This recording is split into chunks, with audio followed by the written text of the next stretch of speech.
Çfarë po ndodh në Big Brother me kë u takua në fshehtësi Rozana në dhomën e dëshirave, publikohet video që po bën xhiron e rrjetit.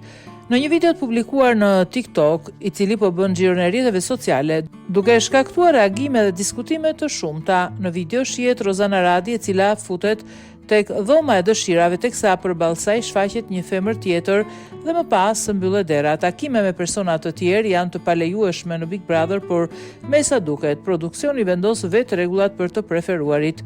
Përdoruesit e TikTok kanë pasur teori të ndryshme për këtë takim, disa duke thënë se po takon një psikolog dhe të tjerë që thonë se personi që po takon është Egli Tako.